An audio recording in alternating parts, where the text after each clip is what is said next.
আমার খুব পছন্দের একটা খাবার হচ্ছে হাওয়াই মিঠাই। সেই ১০ টাকার হাওয়াই মিঠাই এখন ২০ টাকা হয়ে গেছে।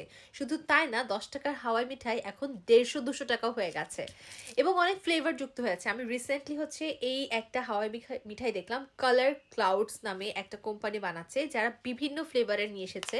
তো আমি কিনেছি ব্লুবেরি, তারপরে কিনেছি হচ্ছে চকলেট, তারপরে কিনেছি হচ্ছে স্ট্রবেরি। শুধু তাই না, ওদের ম্যাঙ্গো ট্যাঙ্গো আরও অনেকগুলো ফ্লেভার দেখলাম এবং প্রাইস ১৭০, ২০০, মানে এক একটা ১৬০, এক একটা ফ্লেভারের জন্য এক এক রকম। এত দাম হাওয়াই মিঠাইয়ের হয়ে গেছে কেন? অনেকে বলে যে হাওয়াই মিঠাই খেলে নাকি বলে এটা ক্ষতি হয়, এখানে নাকি বলে ক্যান্সারের উপাদান পাওয়া যায়, আরও কত কি। আসলে কি হাওয়াই মিঠাই ক্ষতিকর, নাকি এটাতে জাস্ট ওই সুগার আছে দেখে ওই সুগারের ক্ষতিটাই? এটা নিয়ে আমি খুবই কনফিউজড, বাট তারপর আমার হাওয়াই মিঠাই যেহেতু এত ভালো লাগে, তারপরে নতুন ফ্লেভার পেয়েছে অনেকগুলোর, তাই কিনে ফেললাম। আমার সাথে অনেক বেশি হয়, আমি যখনই কোনো কিছু দেখি যে ফ্লেভার আছে, ধর সেটা হতে পারে পপকর্ন, হাওয়াই মিঠাই বা যে কোনো কিছু, আমার কিনতে এত ইচ্ছে করে। সো এই তিনটা কিনে ফেলেছি, এখন দেখা যাক এগুলোর টেস্ট কেমন। তোমাদের কি হাওয়াই মিঠাই পছন্দ?